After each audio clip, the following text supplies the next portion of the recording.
Welcome on in, ladies and gentlemen, to our final game of the 7-on-7 Tournament of Champions. Live here from College Station, Texas today, as we got a great matchup on our hands in this one. And Tyler Jones here in the broadcast booth has always been with you the last couple days. And for the championship, we are joined by former Texas A&M legend, spent 9 years in the National Football League. That's Hunter Goodwin joining us now.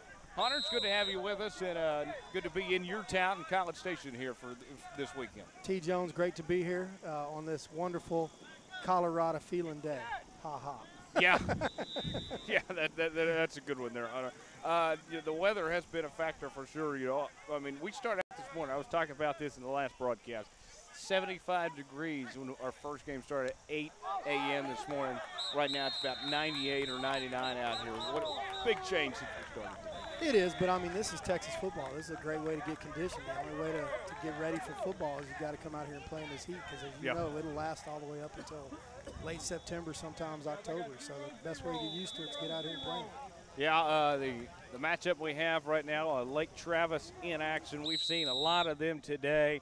I mean, taking on these teams and stuff. I mean, that Lake Travis program, I believe they have more teams than anybody here, this weekend. They're a powerhouse program. They really are a powerhouse program, kind of up there a little bit, I guess, west of Westlake.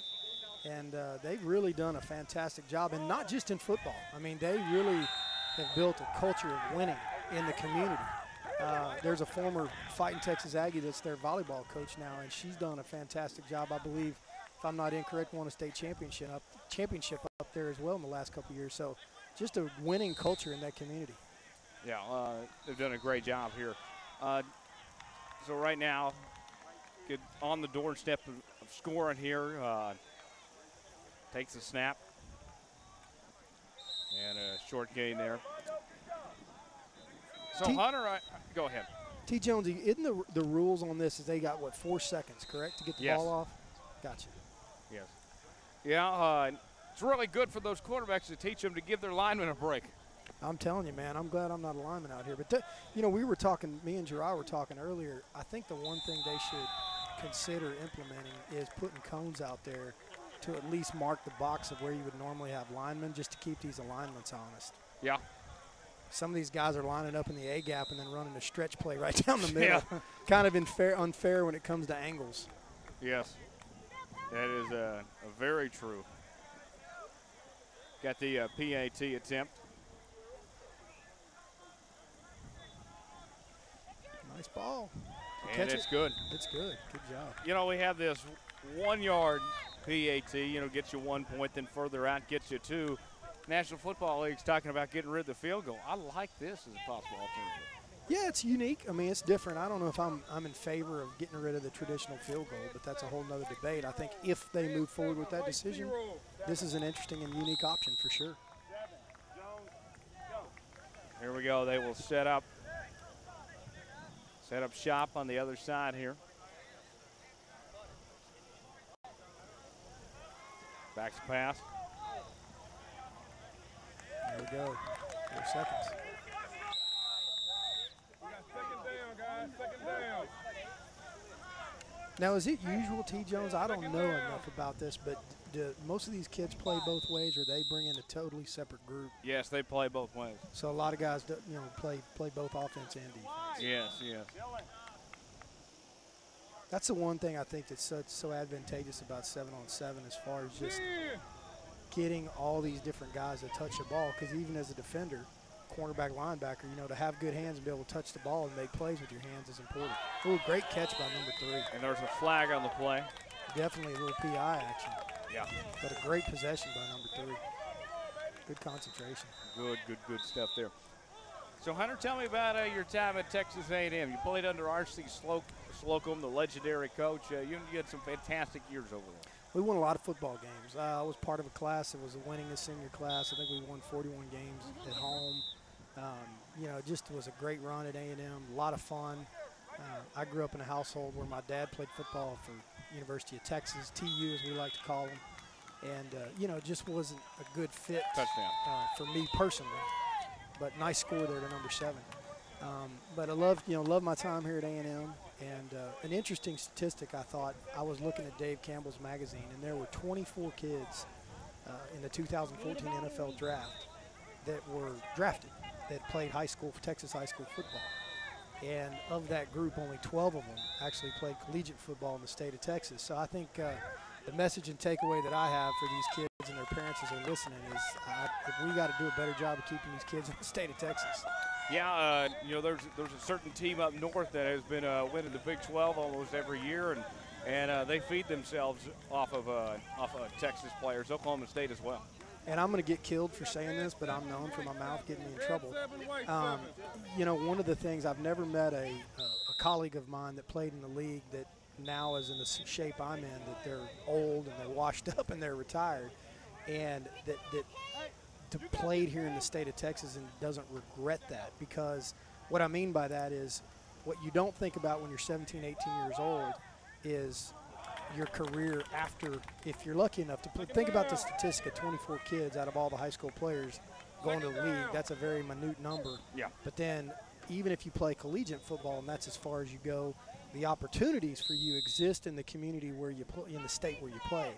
If you go to the University of Miami, not a knock to them, Ohio State, Penn State, Oregon even, when you come back to Texas and you're looking for a job, no one cares. But you play for Texas, Oklahoma, A&M, TCU, Baylor, there's all the employers went to those schools, or there's odds of that. So I think, the Texas schools need to do a much better job of selling that phenomenon because it's a reality. Yeah, it is. No one loves Texas more than Texas people. I mean, no doubt about it. We stick to our own and help our own, and I think that's a unique theme that needs to get spread out there. So that is, that's great to see the loyalty that's shown by this state, across the board, and why they economically too.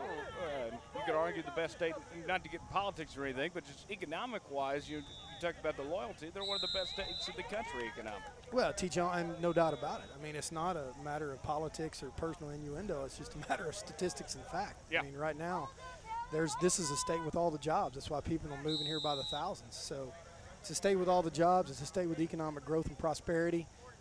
I would argue a lot of the policies we have put us in that position, but think about your future as a parent and the kid's future when he or she plays at a school at one of these big, well-known schools in our state and graduates. The connections they make and the people they touch and interface with. I mean, that loyalty is going to play huge dividends when they're out there in the job, in searching for a job in the employment world. Certainly so. What's the score here, T. Jonesy? Producer Thomas can tell. Come on, Thomas. No pressure.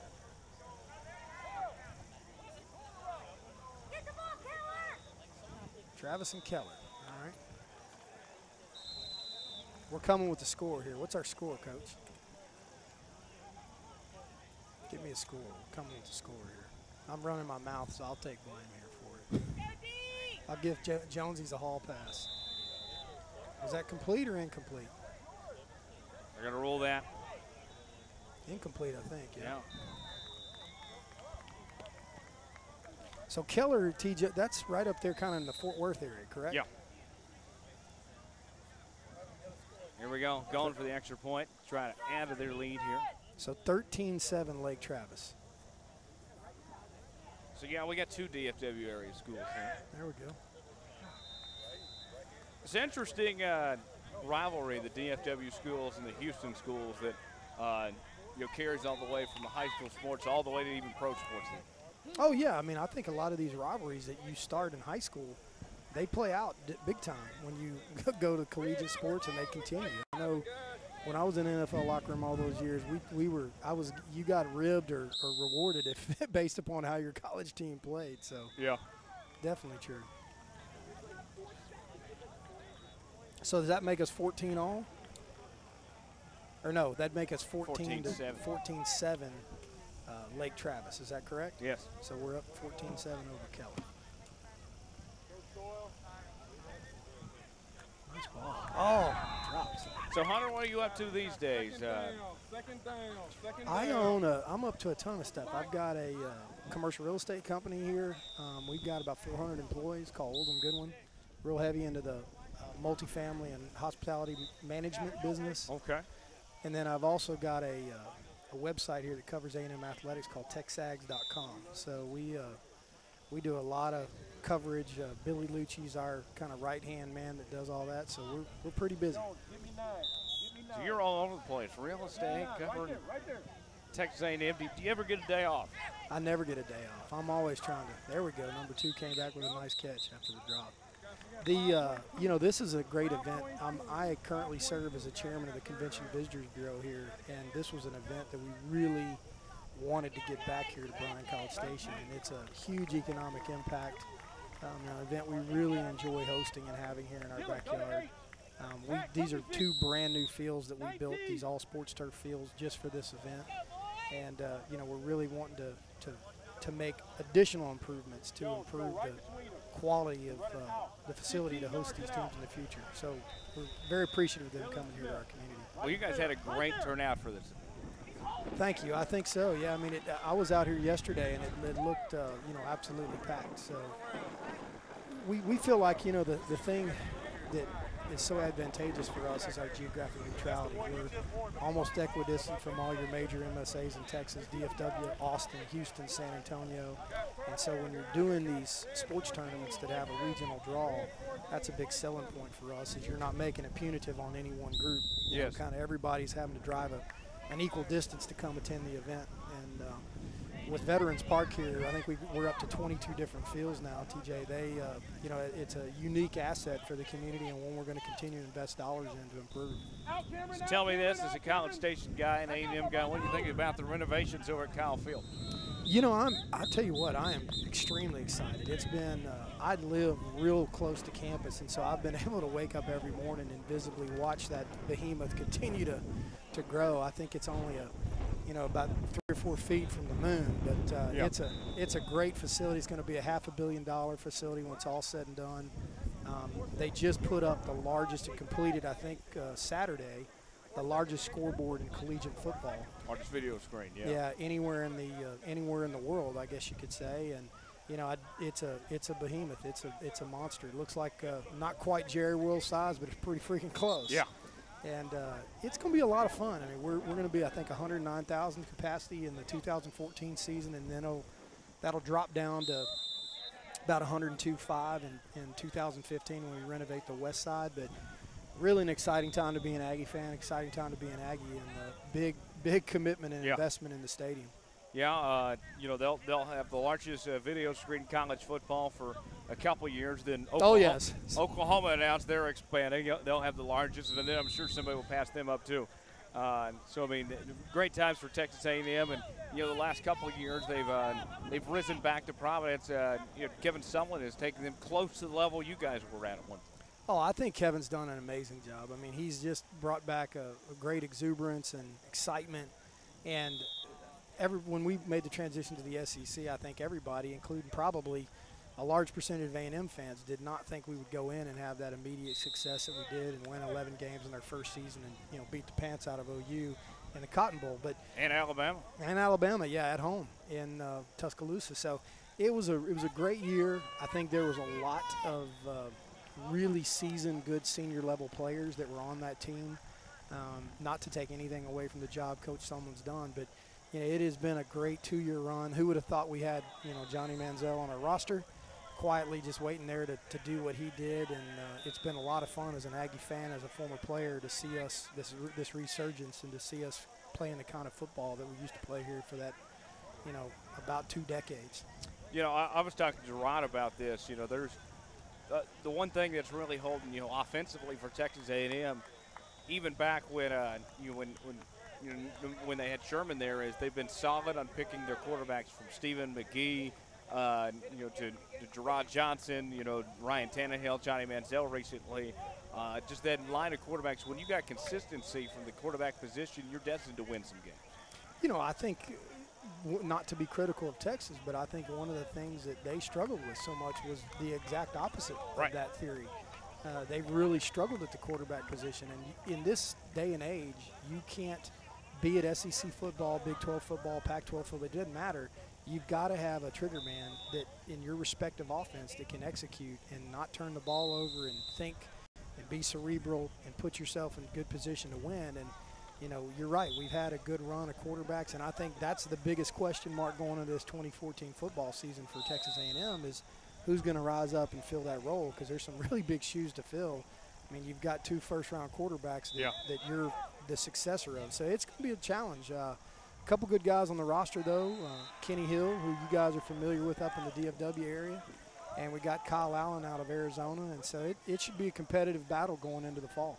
You know, I'm good friends with Steve Spavital, the dad of Jake Spavital, the offensive coordinator and quarterback coach.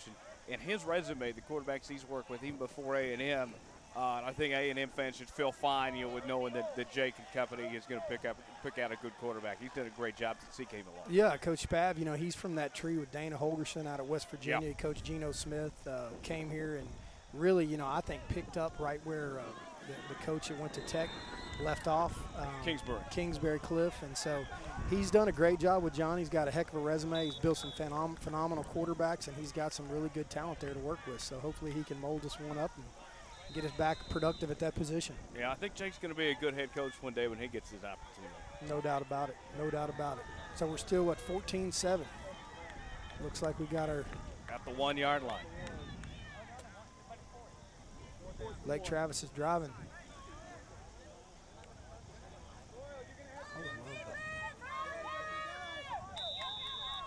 You want?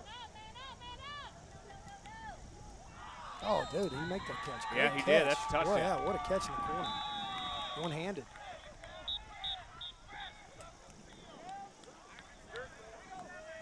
So now tell us a little bit about you're heading off to Big Kansas, huh? Yeah, KU. I'll be. I head out August 14th. You excited? I am. A little nervous? No, not really. I got over my nerves a while ago. I'm just counting down the days at this point now.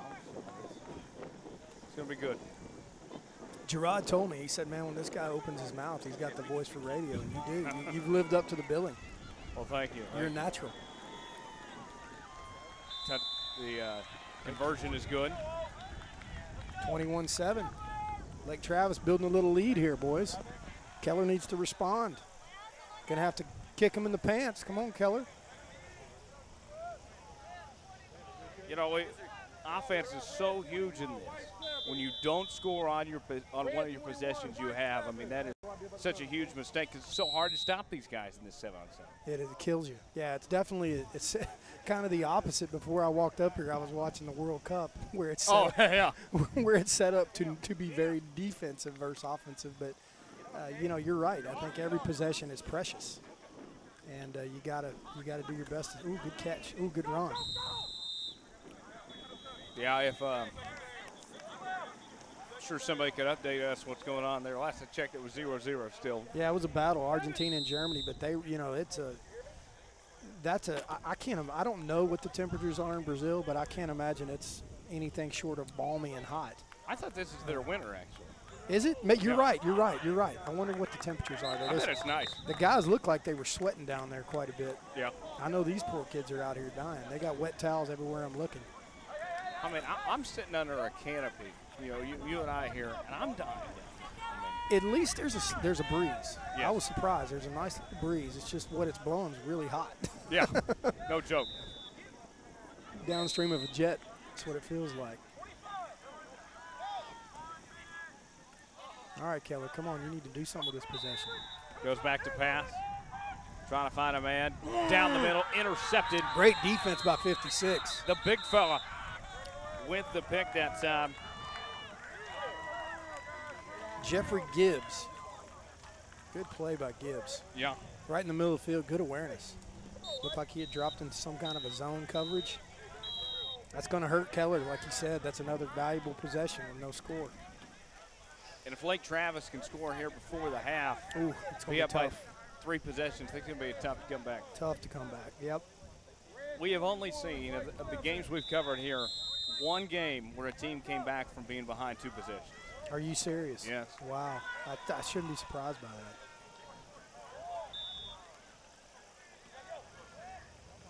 All right, setting up. Oh, here we go. He's coming down our sideline. Oh, good defense. Away. Good defense by Keller. Good defensive play.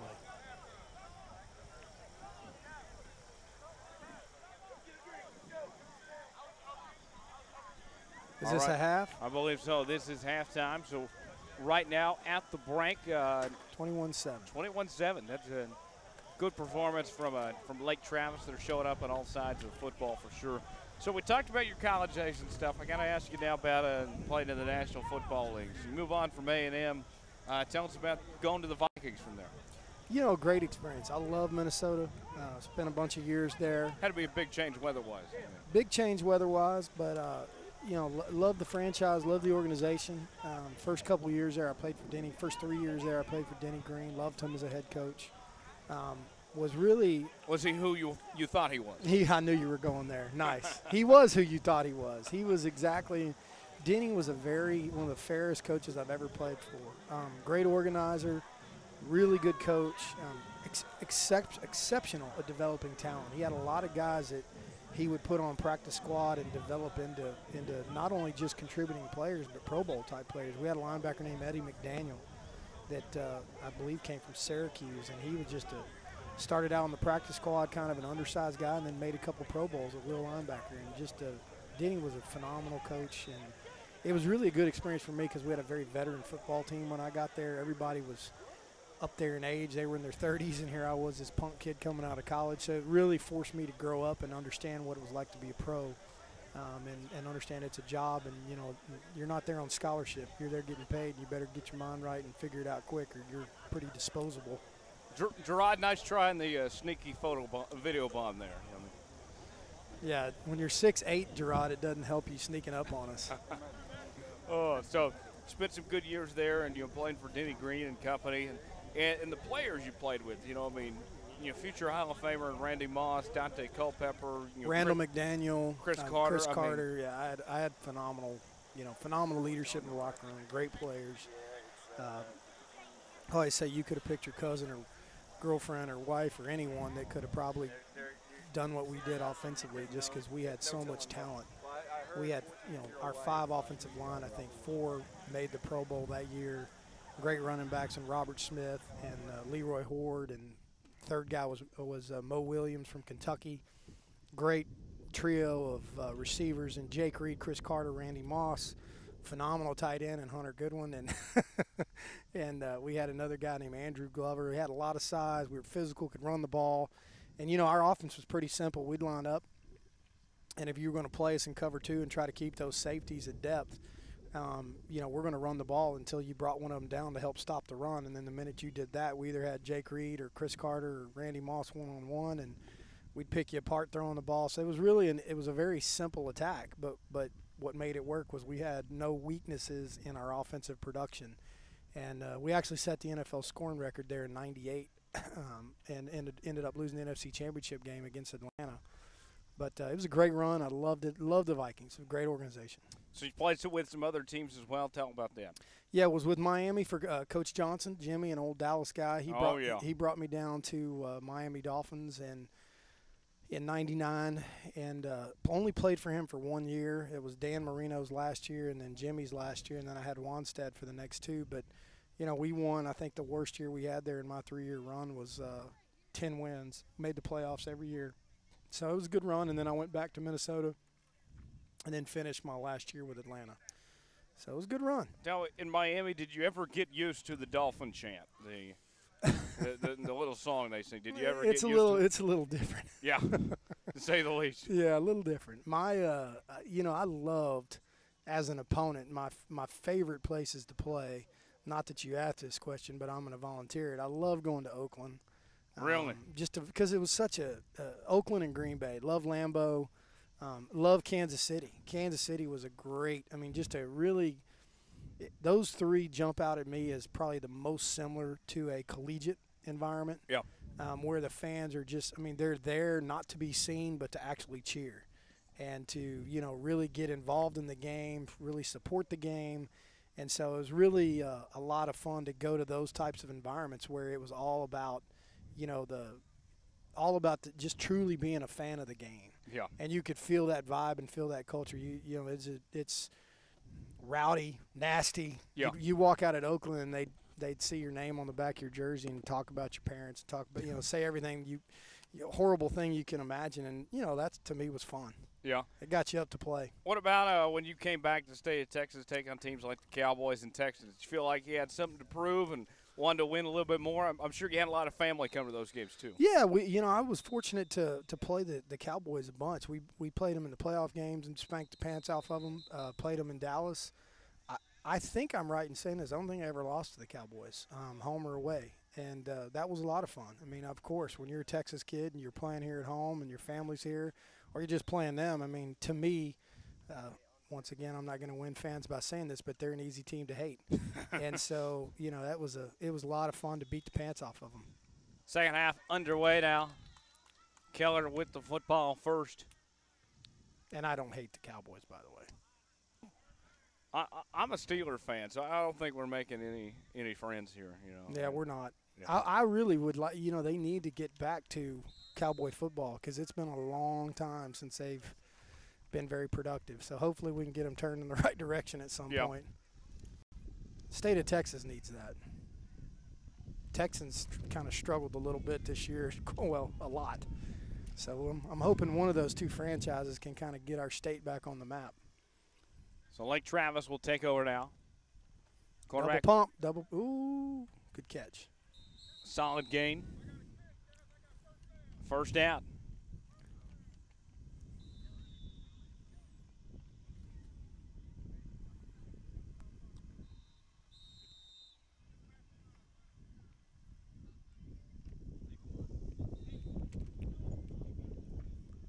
Three receivers to the left, two to the right.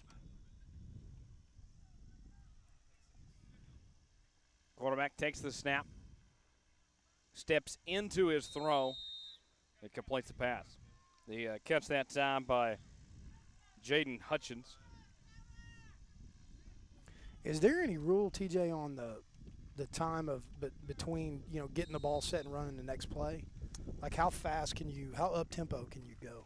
I'm not sure actually. I'm as far as I know, they can run play to play, but they're getting a call from the sidelines in between, I believe.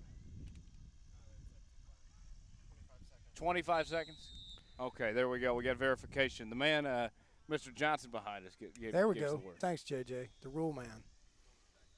The stat guy. Mike Pereira back there. Yeah, Mike Pereira in the back. We're calling him in. Some of these kids, man, they need to learn how to protect that ball.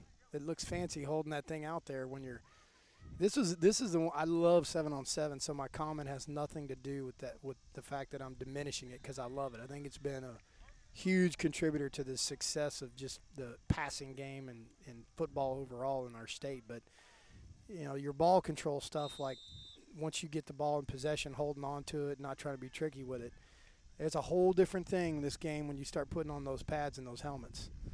We used to always say the guy that was the fanciest with no pads and no helmets, he was the first guy that would disappear when you put him on. That's a catch, touchdown, Lake Travis. Good catch. Adding to their lead, making this a 3-possession game. Keller looks tired. Last game of this 2 days. Looks like we got a guy limping out here from Keller.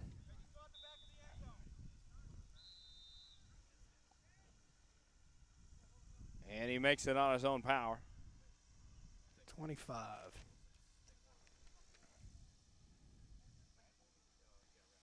Landon Rowlett. Looks like he's limping off. Can't tell what he's got. Don't want to speculate. Here's a conversion. Oof. Overthrown.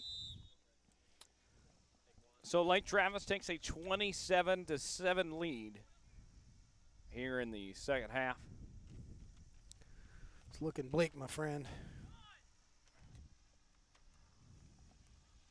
What's the biggest margin of victory you guys have seen out here?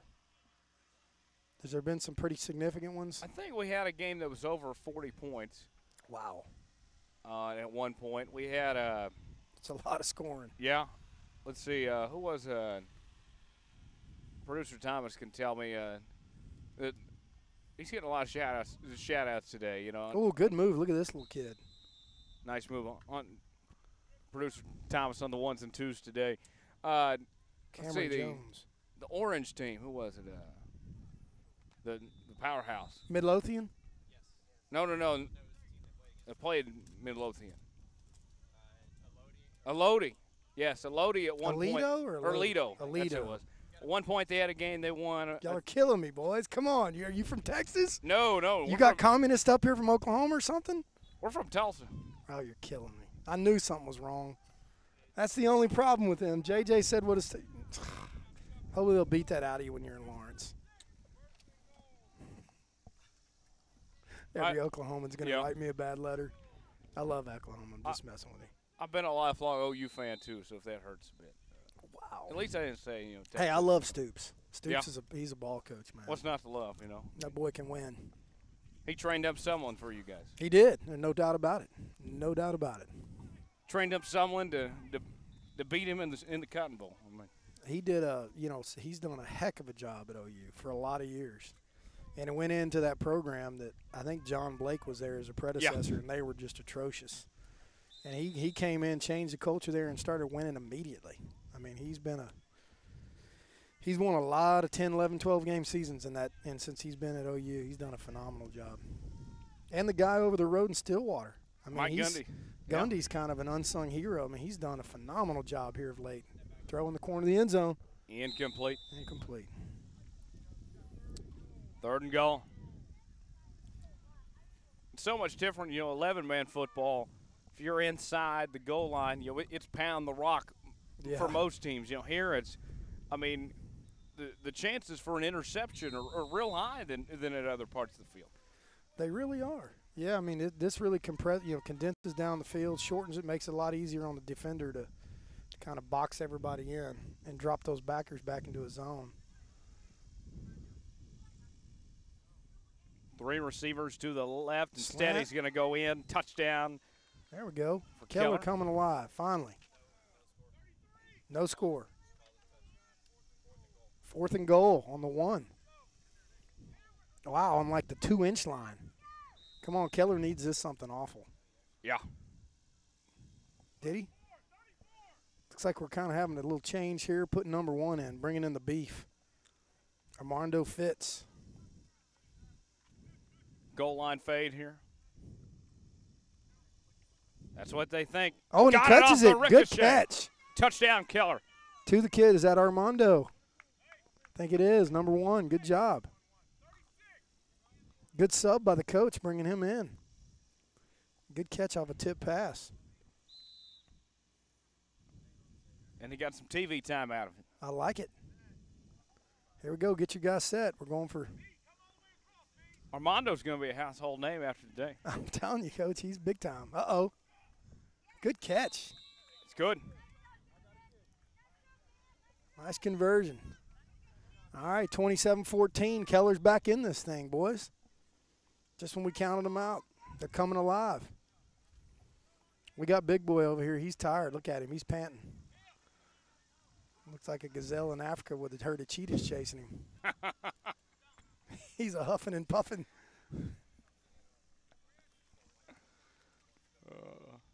That's a bad job by him. You don't want to be that. You don't want to be the household name for huffing and puffing. No.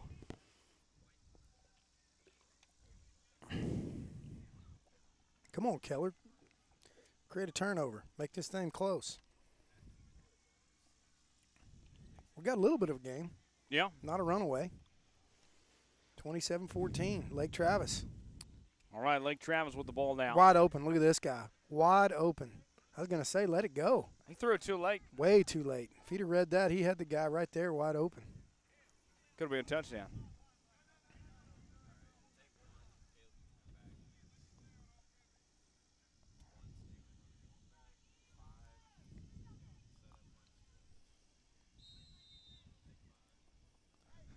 So, you know this city real well. We're visitors. Our crew is. Yeah. What's good to eat in College Station? We're here till tomorrow. Give me your. What do you like? You like Mexican food, barbecue, Italian? I love anything. To be honest with you. Anything? Anything. Italian and barbecue, my favorites. Okay, Italian barbecue. And you're trying to eat something tonight? Tonight and tomorrow both. Yeah. Let me think. I would probably, one of my favorite barbecue joints is a local place called C&J's. Yeah. They've got about 3 or 4 different locations. The closest one's right out here on Highway 30, and Harvey. So just on the other exit here, take a left. Yep. And it's right out there. So that's probably my best barbecue joint. Great turkey, great ribs, great sliced brisket, really good sides. Definitely a must-do. And then if you want Italian, let me think where I would send you for Italian. There's a pretty good joint for lunch tomorrow called Luigi's. Yep. Chinari's is pretty good. Luigi's. Those are probably my two best Italian joints that I can think of right off the cuff. Don't go to Olive Garden. Don't go Olive Garden. Okay. No, you can do that anywhere. Right. That's Cisco frozen in a box. So don't buy the freaking commercial because it's a lie. I'm going to get sued by Olive Garden. I hope they're not your title sponsor. I'm kidding. Olive Garden's fantastic. All the breadsticks and salad you can eat.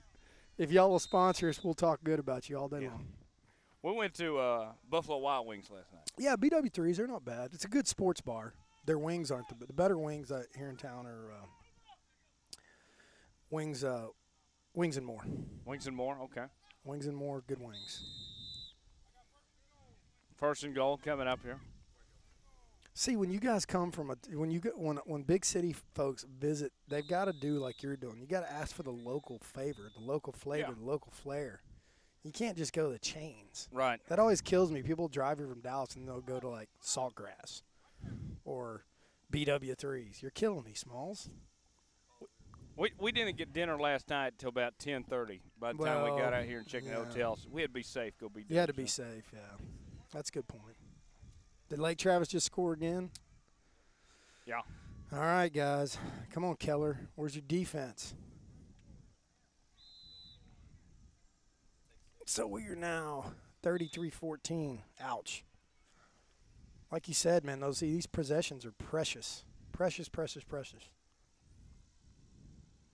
Now, I've heard things that Dairy Queen's better in Texas than it is in other states. Cause I would absolutely say that. You know what's crazy? Statehood pride. Yeah, well, no, here's what's weird about that. When I was, he's hungry. So we're going to hungry topics over here. When I lived in the Twin Cities, they had a lot of Dairy Queens, but they were only for desserts. Really? You couldn't go in and get a burger. Like I rolled into the DQ country looking for my, belt buster with cheese. Yeah. And nothing. All I got was the praline pecans on a stick. I was like, dog, you're killing me, Smalls. That's funny. So a lot of the Dairy Queens outside our state don't offer all the lovely flavor and flair of the good greasy burger. But yeah, I mean DQ country, you can't mess with that. I thank you guys every day for letting Oklahoma have some Whataburger. Oh, is that the best? Oh yeah. Whataburger's like at about 2:00 in the morning. There's nothing better than a big old freaking fat Whataburger. There's one only about 10 minutes from my house, too. Yeah, now that's why I've had to limit those when my cholesterol got up pretty high. I was either stop eating Whataburger or get on Crestor. So, look at this guy. Oh, man. Oh, and he drops it. No. He got it. Great catch by number 3. That was smooth. Yeah, so that was Cameron Jones. Great catch. He bobbled it. Great last name. It is a great last name, in spite of the guy sitting to my left. Did they count that as a touchdown, or did they call him? No, they called him down at the 2. At the 2-yard line. I can't see because I've got a video monitor directly in front of my face. You can look at the monitor, though. Right now, all it's got is a picture of the ref's butt. It's hard. I mean, nothing wrong with his butt, but you're killing me. This is an important right here. Let's go, Keller. First and goal at the 2. Come on. Back of the end zone. Incomplete. We need to score. Keller needs to score.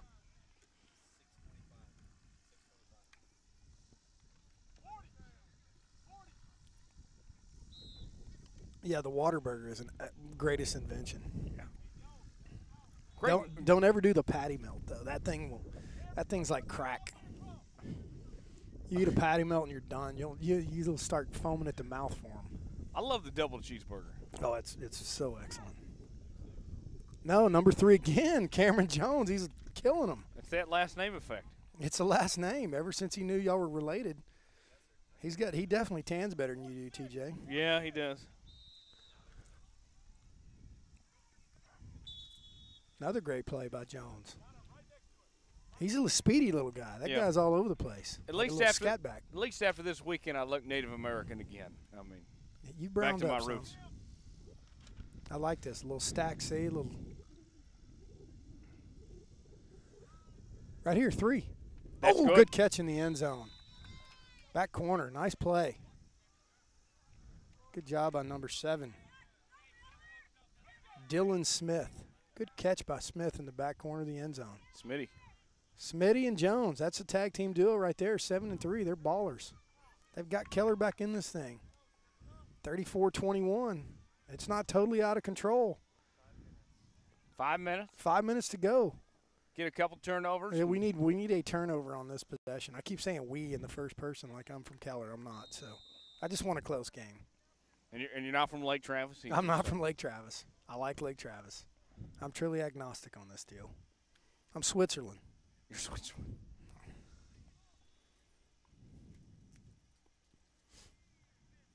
Important possession right here, my friend. I'm American. That's why I am. You're American? I'm American. There we go. Nice stop on first down. Pass caught incomplete. The catch that time by Paul. These kids are gassed. Look at this kid. Oh, he is gassed. Our safety for Keller. Come on, son. Fight through. What's our time here? 4 and some change? 4:07, 4:06. Don't let him beat you deep. There we go. That's complete. Oh, a little lateral. flea flicker. Oh, there we go. That ended up being a negative yardage play. They lost yards off the lateral. I like that. Good defense by Keller. And that's number 1 again. Armando. He's trying to get on TV.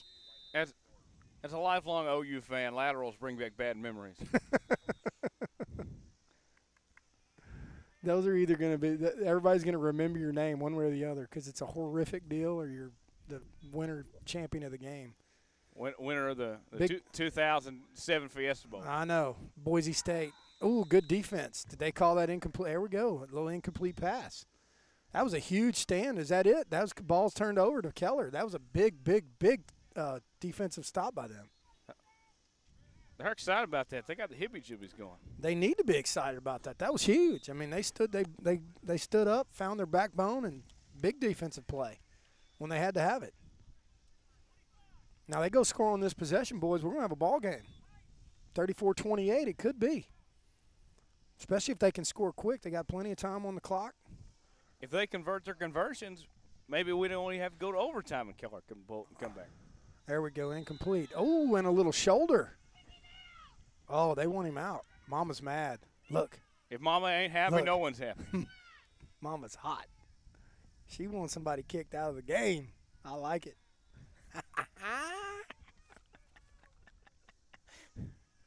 And you are so right. If Mama ain't happy, nobody's happy. And if Granny ain't happy, you better go home. That's when you get scared, when Granny's mad.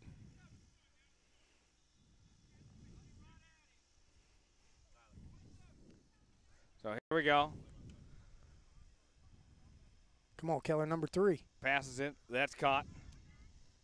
Going to step out of bounds. So they'll keep it going. Is that a first down? They're going to call it third down. Third down. So we'll keep the tempo going a bit. Running out of time, boys. Let's go. Let's get up there and snap the ball. Number 7. Screen play, short yards, but enough for the first down. Dylan Smith on the catch.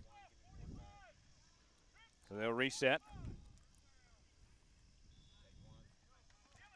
Lake Travis is going to make a substitution, bringing in Jeffrey Gibbs back into the game. Come on, quarterback. Find somebody. Takes it. Picked off. Almost. Well, yes. Yes, wow. It is. Great pick by Lake Travis, number 5. Yeah, that was Robert Rayos. Robert Rayos. Big defensive play. And he almost dropped the pick, too. It was good recovery on his part. You know, that, not to be critical here, but what's visible, TJ, when you look at this team, they are tired. This Keller team is gassed. I mean, a lot of those guys, their routes weren't being run with Christmas. They look tired. This Lake Travis team just has more energy. Look like they're moving around a little better. I don't know if they maybe got a little more depth and they're playing more guys, but they look a little fresher to me. This game, you know, has been won not on the field today, but been won on the weight room. Just conditioning. Weight room conditioning, yeah. Yeah, Lake Travis wins it. That's the final, folks. Champions. Let's try not to blow a knee out, trying to be cool and high bump each other. Big congrats to Lake Travis. They played incredible this entire tournament long. They really did. They did play good. Played really good. A lot of energy and just outplayed Keller. Overwhelmed them. Also, congrats to Keller, too. I know they fall short in this one, but this was a really good team throughout the tournament as well. Congrats to both teams. Played good. Good stuff. Good stuff. Well, folks, it's been incredible. We want to thank all the people that joined us from Gerard Johnson earlier in the day to our man Hunter here. You know, it's been a fun last couple of the days, and our entire crew, you know, from producer Thomas, who's gotten a few shout-outs today, and Joshua Stokes on the 3s and 4s, and you know, our entire crew, from our camera operators, everybody. It's been awesome, and we're glad to bring it to you. Basketball National Championships coming up in a couple weeks. We'll broadcast them for you. That's a Wednesday through Sunday, July 23rd through the 27th in Big D in Dallas. We'll be all over the place, so you don't want to miss out on that. And so we are out of here. I am Tyler Jones. For our entire crew, have a great night, everybody. You know what? Don't just have a great night. Have an American night. You're watching the PrimeTime Sports Network, the best game in town.